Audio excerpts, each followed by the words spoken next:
Passamos a apresentar Histórias para Meditar. Contos adaptados por Sidney Carbone. O Menino Apóstolo. Argumento de Josefa Rosália Luque Álvares. Nazaré, a pitoresca cidade da Galiléia, vizinha de Monte Tabor e do Largo de Tiberíades, recebeu a Joshua, que regressava de sua viagem. O menino voltava ao lar nazareno completamente mudado. Não era o mesmo Joshua que haviam visto partir 50 dias antes. Vejo que os ares de Jerusalém lhe fizeram muito bem, Joshua. E então, meu irmão, gostou do templo? A cidade é mesmo maravilhosa? Conte-nos suas impressões para sabermos se compreendeu bem todas as coisas. É necessário lembrar que Miriam havia dito ao menino que ninguém deveria saber de sua viagem ao Monte Quarantana, a não ser o pai. Parem de interrogar Joshua e vão cuidar de seus afazeres. José havia também observado uma mudança no menino. Ao ver que, embora o sol já se tivesse posto, Joshua continuava na oficina, pondo em ordem todas as ferramentas, restos de madeira, molduras por terminar, bem como sarrafos e utensílios em geral, disse à esposa: Jeová deu energia nova ao nosso filho, Miriam. Certo dia, ao entregar as chaves da oficina ao pai, na presença de Joshuelin, este perguntou-lhe: Joshua, desagradou-lhe a viagem para que voltasse tão taciturno? Pai, nada respondi aos meus irmãos maiores quando fizeram perguntas parecidas, porque não sei como eles interpretariam minha resposta. No entanto, se minha franqueza não o ofender, digo que a viagem foi encantadora. A vista da cidade é esplêndida. O templo é cheio de riquezas e de magnificência, mas o que se faz na cidade e no templo pareceu-me desastroso, horrível e mau. Como assim, meu filho? Não se vê ali a lei de Moisés, e sim a mais grosseira e torpe manifestação de egoísmo refinado, de interesse, de lucro e de ambição. Está falando sério, Joshua? Oh, pai, não é por ter 12 anos que deixei de compreender o que se passa na cidade dos reis e na casa de Jeová. Que o diga então Joshuelin, que igualmente viu e sabe tanto quanto eu. É verdade, pai. O templo é como um grande mercado, onde os príncipes e os sacerdotes comercializam descaradamente, com exceção daqueles que são essênios, que não se dedicam à matança de animais. Todavia, os sacrifícios de animais foram prescritos por Moisés. Não, pai. Estudei as escrituras de Moisés nos santuários essênios, e seus escritos, que são breves e concisos, não só não autorizam tais matanças, como aconselham os anciãos do povo hebreu que tratem de acostumar o público a trocar os holocaustos de sangue pelas oferendas de frutos da terra, flores dos campos e resinas aromáticas dos bosques. Está bem, meus filhos, mas que ninguém os ouça falar assim, pois grandes calamidades poderão cair sobre a nossa cidade. Roguemos ao Senhor que tenha piedade de nós. José levantou-se e entrou no quarto, onde sua alma de homem justo e piedoso o fez desafogar-se em silencioso pranto. Sob seu aspecto severo e quase rústico, escondia-se um coração de ouro, e sentia deveras profunda pena pela amargura que adivinhava em Joshua e pelos grandes males que esperava para seu povo.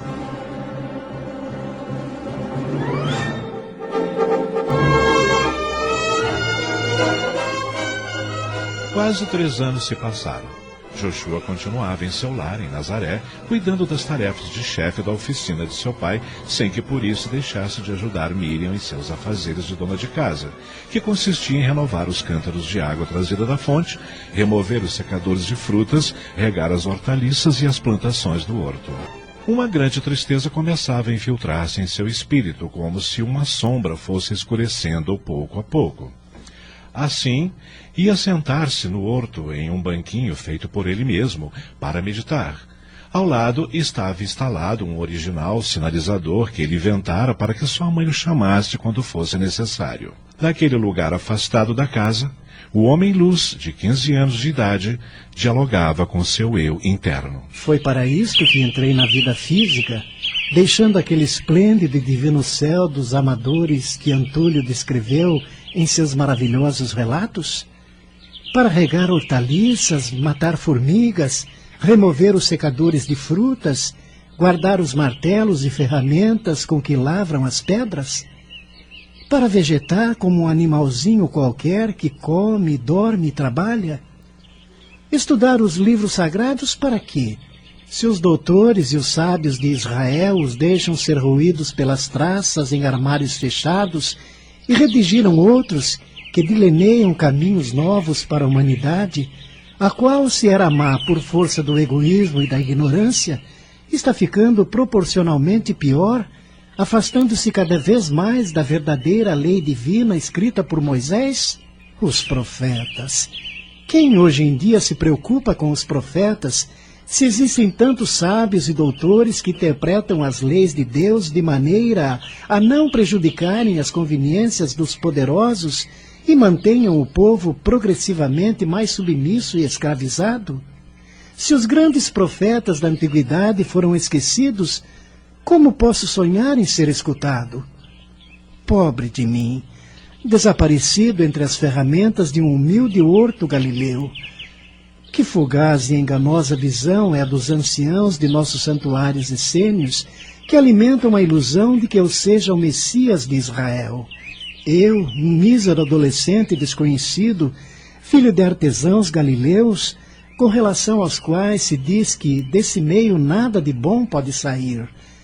Entorpecido pela inatividade, decepcionado por minha própria incapacidade, cansado de uma vida inútil e sem nenhuma finalidade definida, vejo-me como uma árvore improdutiva para a vida física e estéril para a vida espiritual. Tais eram os monólogos de Joshua durante o último desses 3 anos, ou seja, quando havia completado 15 anos de idade.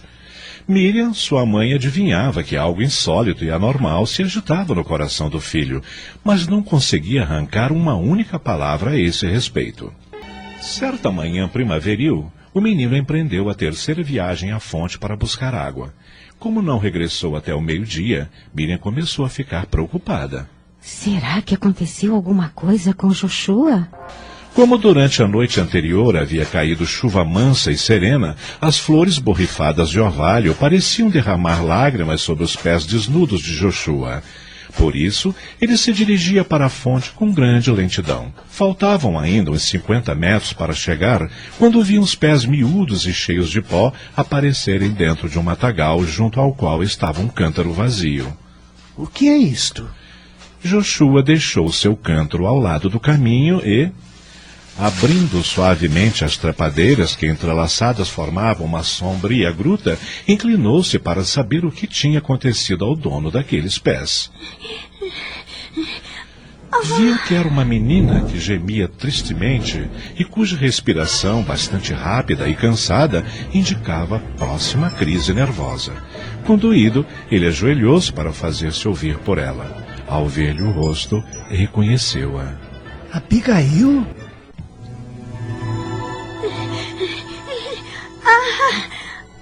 Que bom que é você, Joshua. O que aconteceu? Por que está estirada ao solo?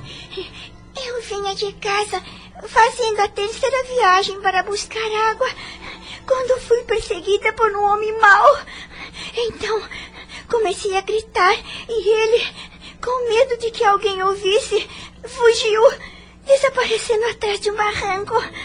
Fiquei com tanto medo que me escondi aqui para descansar e poder voltar. Vamos, recupere o ânimo e não precisa ter mais medo. Eu vou ajudá-la a se levantar. Apoie-se em mim. Sim. Vamos. Pronto. Eu levarei o seu cântaro até que chegue em sua casa. Não, Joshua. É melhor não me ajudar, porque tia Mical é muito severa. Ela me chamará de inútil e vadia como de costume. Se se tratasse de sua filha, ela a desculparia, mas a mim não, porque sou uma estranha naquela casa. É muito ruim não ter mãe, Joshua. Não chore, Abi. A partir de hoje prometo que serei um irmão para você e a defenderei de tudo e de todos. Se não quer que eu a acompanhe até sua casa, irei até depois do barranco.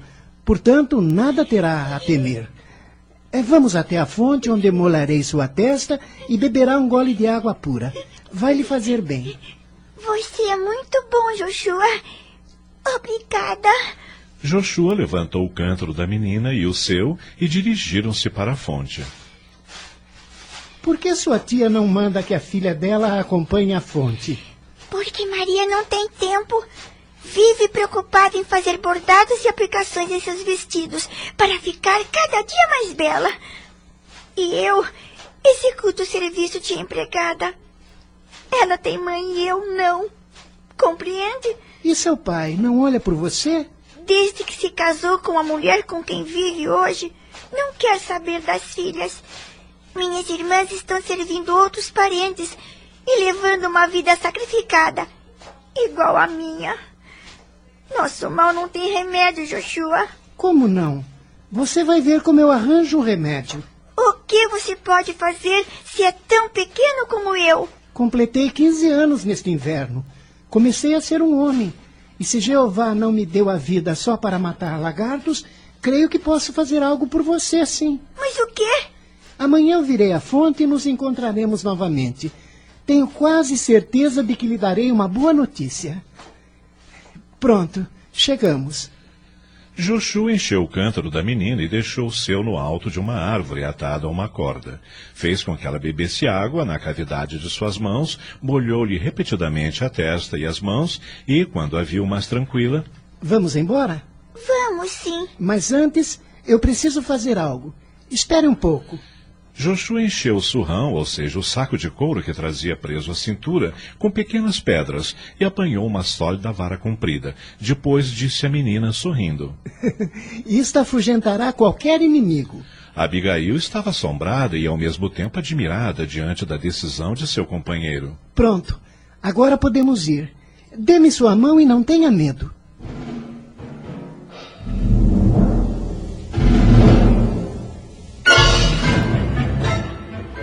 Durante o trajeto, ninguém apareceu no caminho.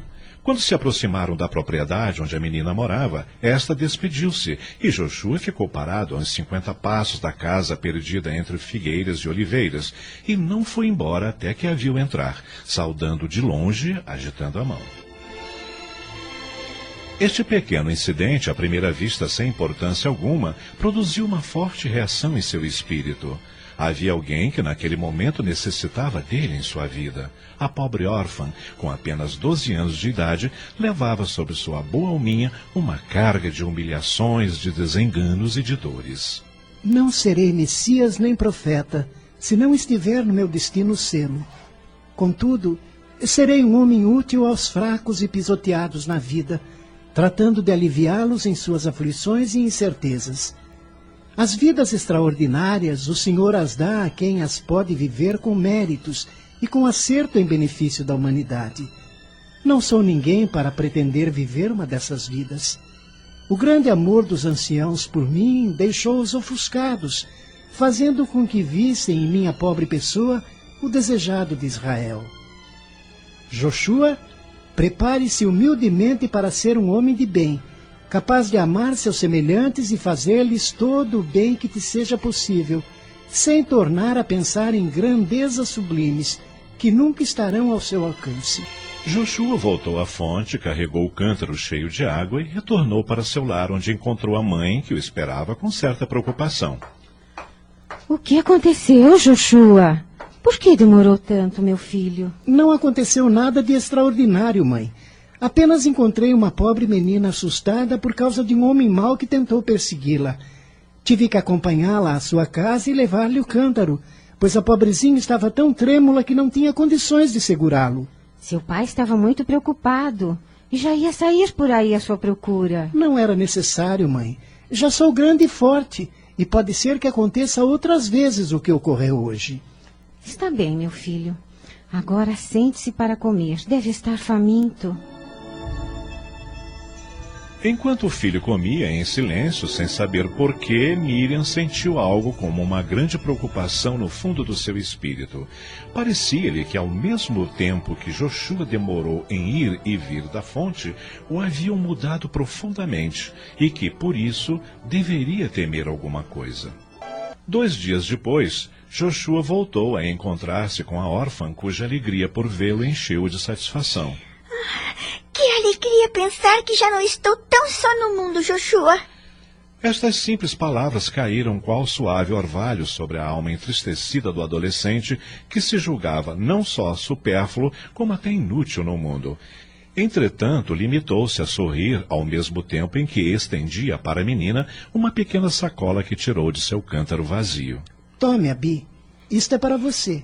O que é? São pastéisinhos de mel que pedi para minha mãe fazer para te dar de presente. Pastéisinhos de mel? Você gosta? Oh, sim, muito.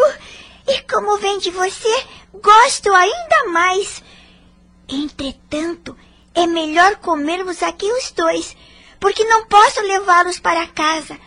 Tia Mikau ficaria muito zangada se eu chegasse com eles.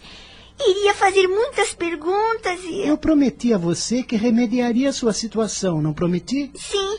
Pois então eu vou cumprir a promessa. O que pensa fazer? Falei com o Hazan da sinagoga, cuja esposa é anciã e necessita de ajuda para as tarefas caseiras. É uma mulher meiga e boa, como pão e mel, e lhe amará como a uma filha, se a quiser como a uma mãe. A alegria da menina foi tanta que, esquecendo-se dos pastéisinhos, saltou para Joshua e, abraçando-o, beijou-lhe o rosto. Oh, Joshua, como você é bom se preocupando comigo. Por que faz isso? É a lei que me manda proceder assim quando diz: ama a teu próximo como a ti mesmo. Se estivesse em sua situação, também gostaria que se preocupasse comigo. Não farias o mesmo por mim ou por outros que estivessem como você está agora, com um grande sofrimento? Acredito que sim. Pois bem, a esposa de Hazan irá amanhã à casa de sua tia para tratar o assunto com ela. Eu irei também, para o caso de que em algum momento seja necessária minha presença. Você já é homem adulto, Joshua. Quem lhe ensinou tudo isso? Foi a lei de Moisés, de acordo com a minha consciência. Faço o mesmo, Abi, sempre que vir um semelhante em estado doloroso e terrível, porque assim é a lei de Deus. A única lei, compreende? Você é como o sol, Joshua. Onde você está, ali está a luz. Eu o estimo muito. E eu a você, porque é uma criatura que necessitou de mim. Só o fato de saber que, sem meu esforço em remediar sua situação, sofreria muito, dá-me forças para continuar vivendo. Minha pobre florzinha silvestre pisoteada no caminho.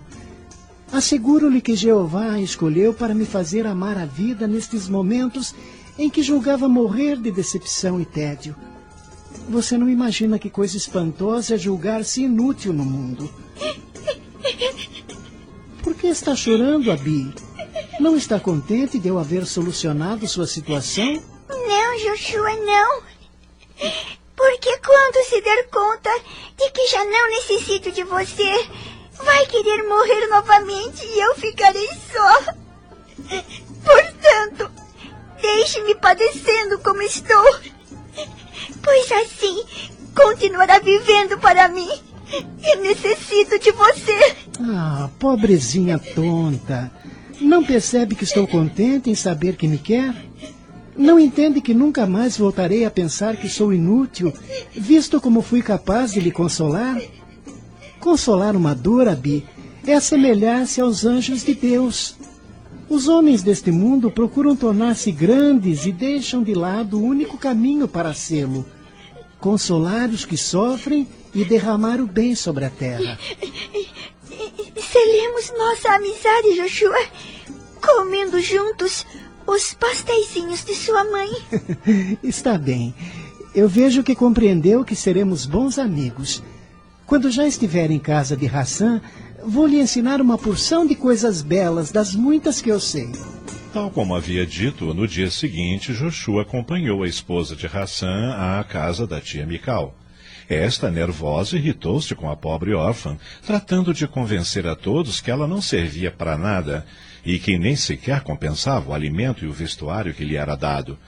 Muito embora a esposa de Hassan estivesse prevenida por Joshua, olhou para ele como a interrogá-lo. pois se fosse certo o que dizia a mulher, aquela infeliz órfã não lhe seria mais que um peso morto. Joshua interveio como podia proceder um adulto e disse: A esposa de nosso Hassan é uma boa serva de Jeová e compreende muito bem a lei de Moisés.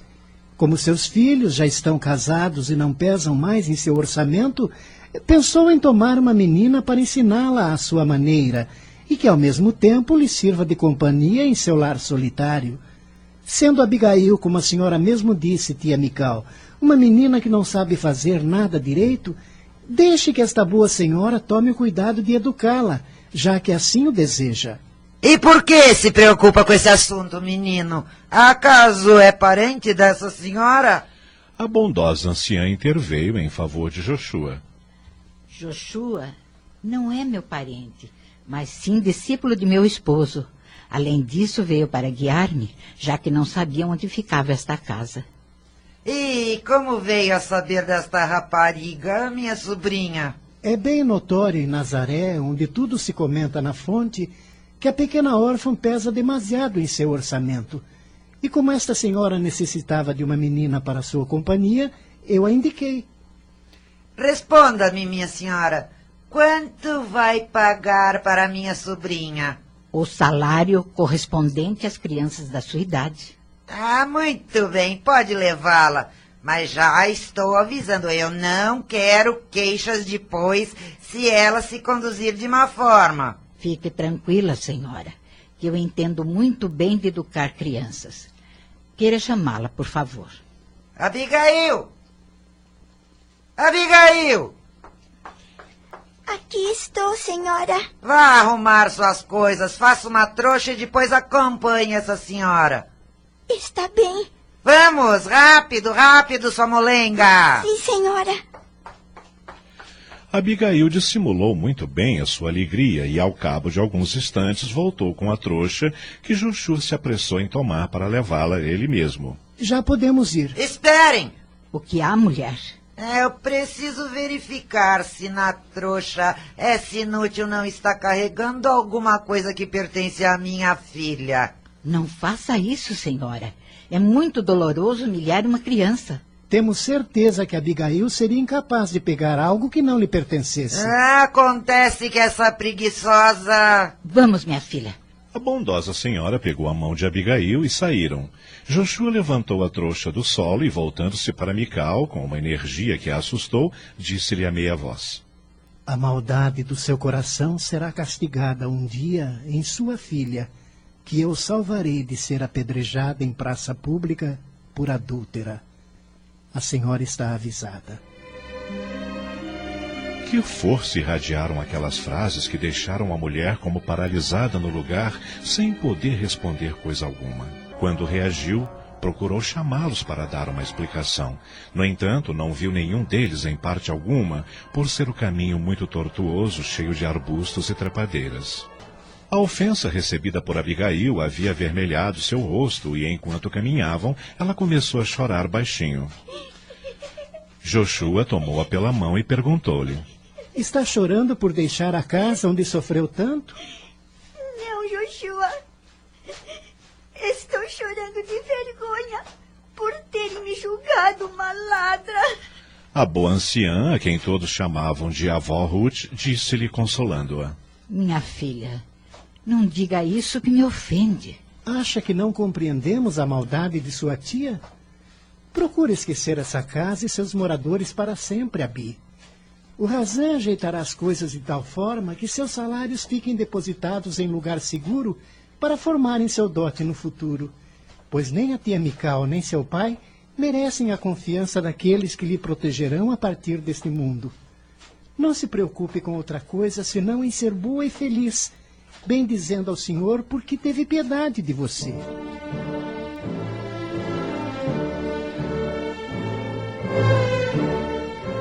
Sucede quase sempre que certos fatos têm uma espécie de repercussão no ambiente, tal como se uma onda etérea fizesse ressoar suas vibrações por muitas almas.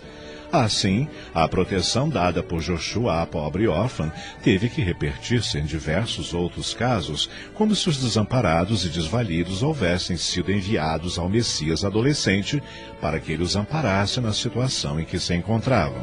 Circunstâncias especiais não procuradas por ele punham os sofredores em seu caminho, a seu alcance, a seu próprio lado, como se a eterna lei quisesse convencê-lo de uma vez para sempre de que a missão de salvador da humanidade era sua e de mais ninguém.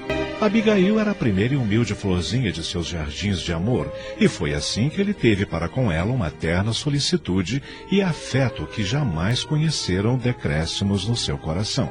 Após ela chegaram outros e mais outros, como atraídos por invisível fio de ouro que os fosse atando ao formoso adolescente, filho de Miriam e José, o qual, tendo apenas 15 anos de idade, encontrava jeito de aliviar-lhes os pesares e aplainar-lhes os caminhos. Os pais de Joshua chegaram a sentir preocupações por verem o filho envolvido em assuntos íntimos de meninas da região, de velhinhos andrajosos e até de alguns dementes que haviam fugido para as cavernas das montanhas. Um dia chegou até José a denúncia de que seu filho Joshua havia ocultado um homem acusado de roubo e agressão no moinho de um dos povoados vizinhos. Com grande angústia da pobre mãe, José e seus filhos maiores reuniram-se em conselho para julgar a Joshua e aplicar-lhe severa correção, pois estava comprometendo o honrado nome da família com um procedimento que todos julgavam incorreto. Joshua compareceu ante o tribunal da família com serenidade admirável. O senhor me chamou? Aqui estou, meu pai. Através de sua mãe, ele tinha tomado conhecimento das acusações que iam fazer-lhe e estava preparado para as contestar. O conselho estava formado no refeitório da casa, de modo que Miriam, embora se tivesse recusado a tomar parte, poderia escutar tudo quanto se dissesse. Muito bem, meu filho. Seus irmãos maiores aqui presentes ouviram com pesar algumas acusações contra você, e eu desejo saber se é verdade tudo quanto dizem. Eu lhe direi, meu pai. Dizem que você fez entrar em casas honradas raparigas insolentes que os amos puseram na rua por causa de seus maus costumes. É verdade isto? Sim, pai. É verdade. E por que se envolve em coisas que não lhe dizem respeito? Acrescentou Eleazar, o mais velho de todos os filhos de José. Apenas largou as fraldas e já acredita em condições de intrometer-se em assuntos alheios?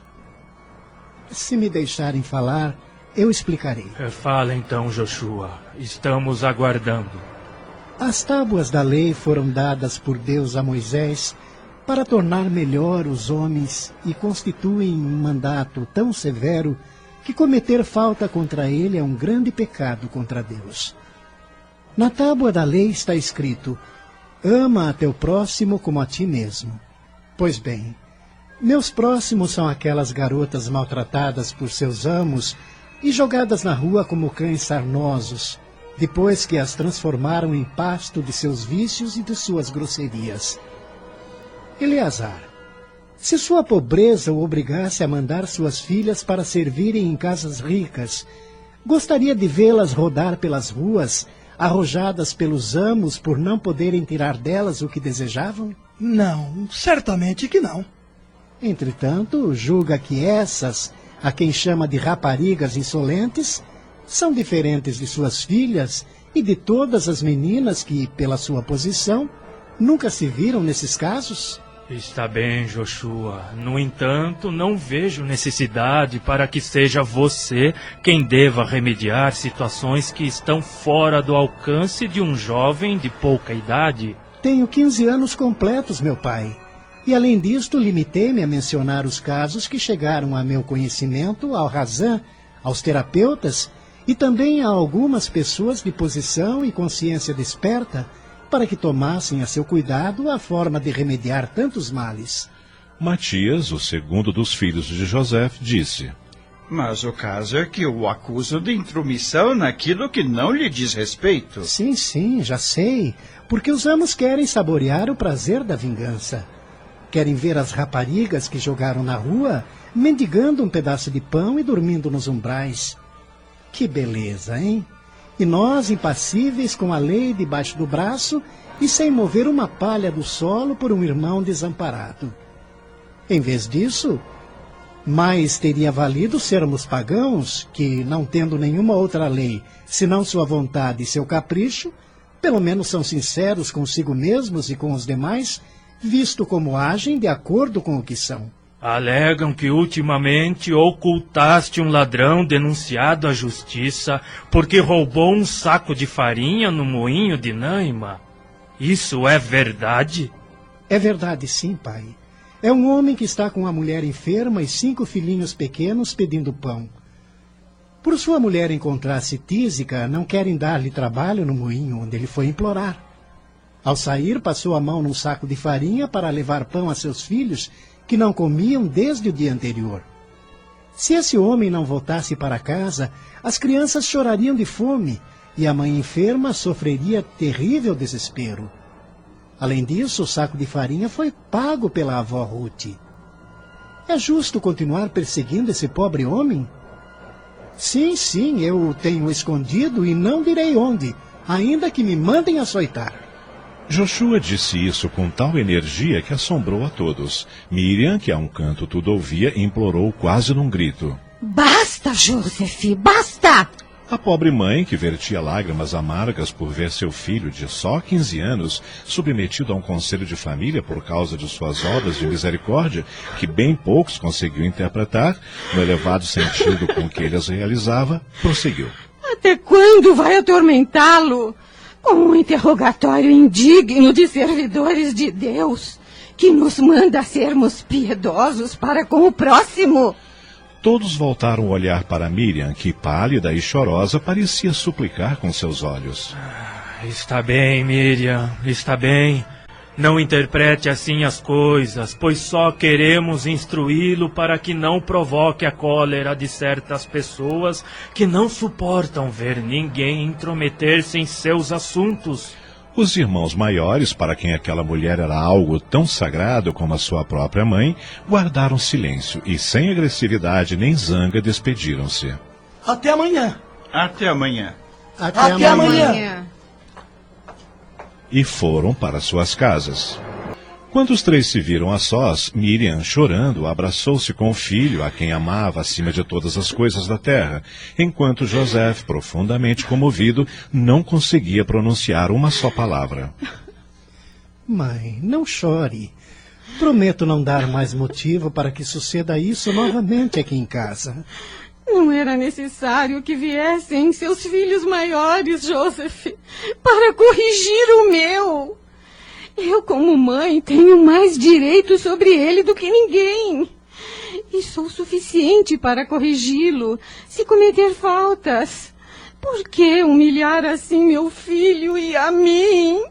Perdoe-me, Miriam, mas lembre-se que antes de Joshua sofreram humilhações Eléas, Arimatias, pela rudeza agressiva com que foram tratados por aqueles que se julgam prejudicados pela intervenção de Joshua nos seus assuntos. Resguardado por razão e pelos terapeutas, nosso filho julga-se no dever de remediar os débeis maltratados pelos fortes. Ainda mais, julga que pode proceder assim, sem prejuízo próprio e de sua família. Não é assim, Joshua? Pai, compreendo que a lei nos obriga a todos por igual. Só aparentam não entendê-la aqueles que exploram o sangue e a vida de seus semelhantes em proveito próprio. Diga-me, para arrancar um cordeirinho das garras de um lobo, devemos esperar que ele se alegre porque lhe tiramos sua presa? Se for para aguardar que os lobos humanos concordem em soltar-nos suas vítimas, então o Pai Eterno se equivocou ao mandar-nos amar ao próximo como a nós mesmos. Ele deveria dizer: fortes, devorai os fracos e indefesos, e vós, pequeninos, deixai-vos devorar tranquilamente pelos que são mais fortes do que vós. Um tanto excitado e nervoso, sentou-se Joshua junto à mesa, com os cotovelos apoiados sobre ela, e enterrou o rosto entre as mãos. Enternecido, disse a seu pai: Meu filho, já se vislumbra em você o ungido do Senhor, e seus pobres pais sentem a preocupação dos martírios que os perversos lhe estão preparando. Não veja, pois, mais do que o nosso amor em tudo quanto ocorreu esta tarde. Bem sei disto, meu pai, e estou procurando o modo de cumprir a lei de Deus sem magoar seus corações. E conseguirá, Joshua? Por enquanto, talvez o consiga, minha mãe. Mais adiante, porém, não sei. Assim terminou o incidente daquele dia, o primeiro deste gênero que passou como uma sombra fatídica pela vida de Joshua, apenas chegado à juventude. Rapidamente chegaram ao santuário do Monte Tabor as notícias de que ocorria ao adolescente Joshua, sendo que começava para ele uma terrível luta espiritual, na qual se via só e abandonado. Grandes e dolorosas dúvidas com relação à sua missão começavam a corroer suas energias e a apagar o alento divino que seus guias e mestres haviam tratado de infundir-lhe. Foi quando o servidor, tal como lhe prometera um dia não muito longínquo, chegou à sinagoga de Nazaré com mais 2 dos anciãos que estavam no santuário. O Hassan colocou-se a par de tudo, acrescentando que o jovem não demoraria a chegar, pois todas as tardes, ao pôr do sol, ele aparecia ali para obter notícias a respeito de seus protegidos. A casa particular do Hassan, ligada pelo horto à sinagoga, tornara-se o lugar onde Joshua podia livremente sentir-se irmão de seus irmãozinhos desamparados.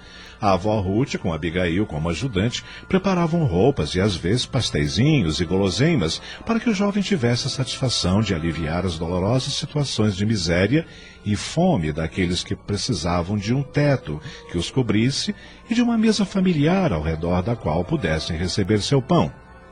Miriam, sua mãe, parecia sentir no coração a repercussão do querer e do sentir do filho, e um dia, quando viu que ele se dispunha a sair, disse, acariciando-lhe os cabelos: Desejo ir com você para visitar a avó Ruth e a boa Abigail, a quem acabei estimando através de você. Mãe, não queria que sofresse outro desgosto por minha causa.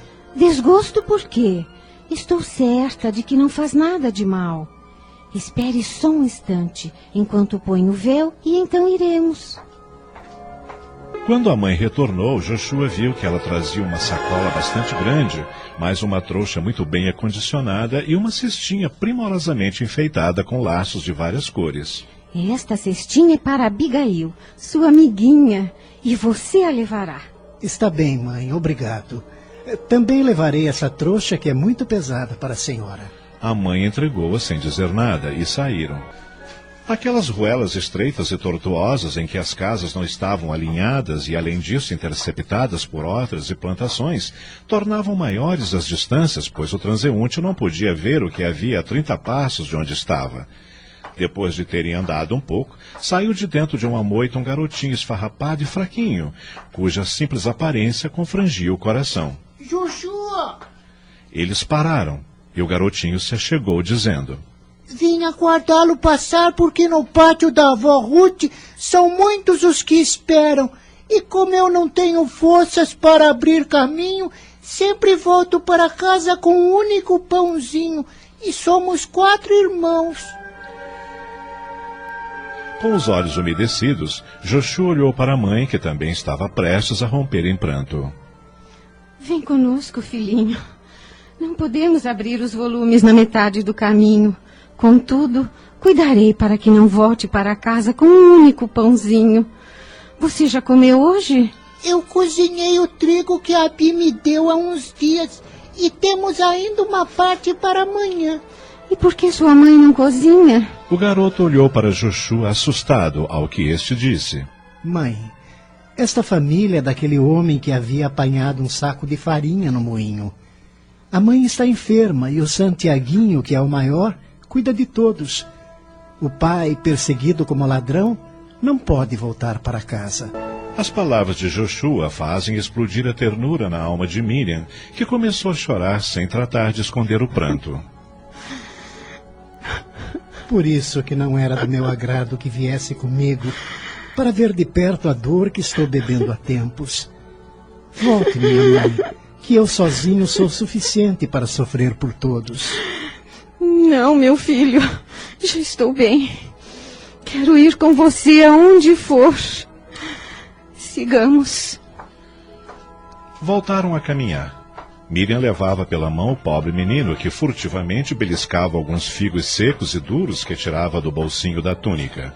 Tiveram ainda outros encontros parecidos antes de chegar. Por fim, isso fez rir a Miriam, que exclamou: Como brotam garotinhos dentre os matagais e das pedras nas encruzilhadas. Ainda que Joshua e eu dessemos a mão a cada um, não daria para todos. Eram 6 crianças, disse-lhes Joshua. Os mais fortes levem os menores pela mão e andem à nossa frente, para que minha mãe e eu vejamos que são bons companheiros e que não brigam. Na alma pura de Miriam refletiu-se com maravilhosa diafaneidade toda a felicidade que o filho sentia, quando na terra lhe era possível amar ao seu próximo como a si mesmo. Chegaram finalmente.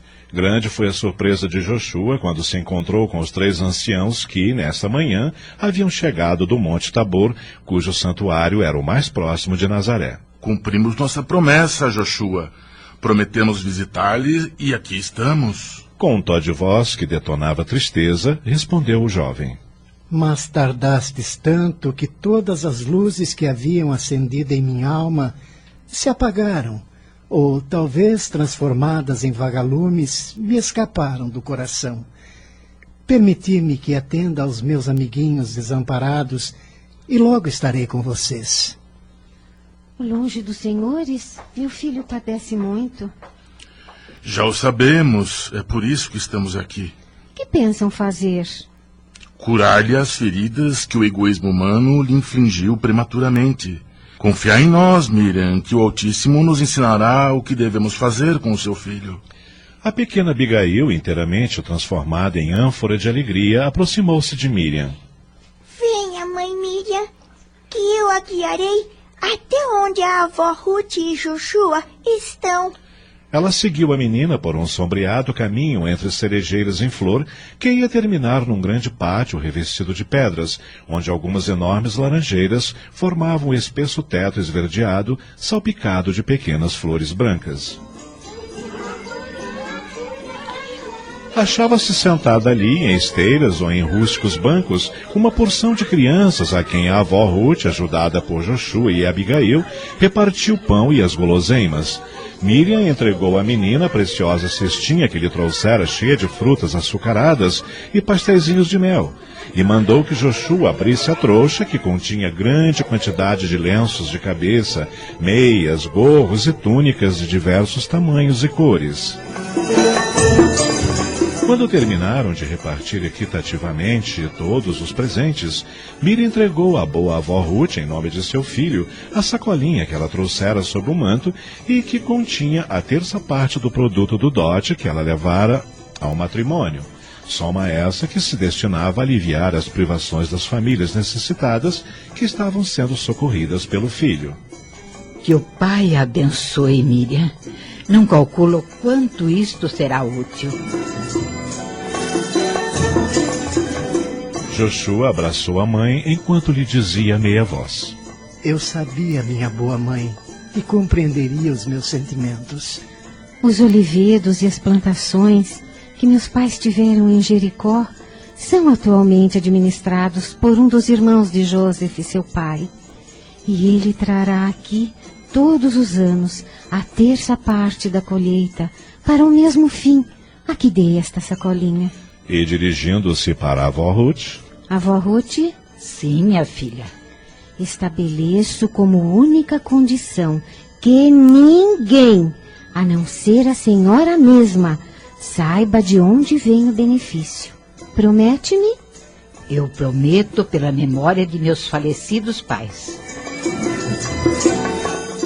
Joshua não cabia em si de felicidade. Era a primeira grande alegria como futuro apóstolo da doutrina de amor e fraternidade entre os homens, e, como um garotinho de poucos anos, abraçou e beijou várias vezes a mãe, enquanto dizia com a voz trêmula de emoção: Começo novamente a acreditar que sou mensageiro do Deus Amor, e que a senhora, minha mãe, é a primeira das minhas conquistas. E deixando-se acariciar pelo seu formoso adolescente, que parecia encerrar em si toda a felicidade dos céus, Miriam concluiu: Sou feliz com a sua felicidade, meu filho. Este encantador relato do comportamento de Jesus quando adolescente é pequena parte dos escritos psicográficos da médium argentina Josefa Rosália Luque Alvarez. Seus diversos livros sob o título de Harpas Eternas falam-nos da vida do mestre dos mestres dentro de uma realidade perfeitamente compreensível e que os evangelhos não poderiam relatar, pois os evangelistas não acompanharam tais fatos. Meditemos sobre a realidade do meio ambiente em que Jesus viveu e compreenderemos a grandeza dessa criatura que nasceu entre nós para deixar-nos exemplos e lições incomparáveis. Todos nós podemos nos esforçar para agir de alguma maneira sob suas lições. Mesmo apenas praticando um mínimo de tudo o que nos deixou, já estaremos no caminho evolutivo para a subida espiritual indispensável. Somos filhos de Deus. Temos essência divina que precisamos desenvolver. Agradeçamos ao Criador a oportunidade de recebermos esses textos engrandecedores. Acabamos de apresentar Histórias para Meditar. Contos adaptados por Sidney Carbone.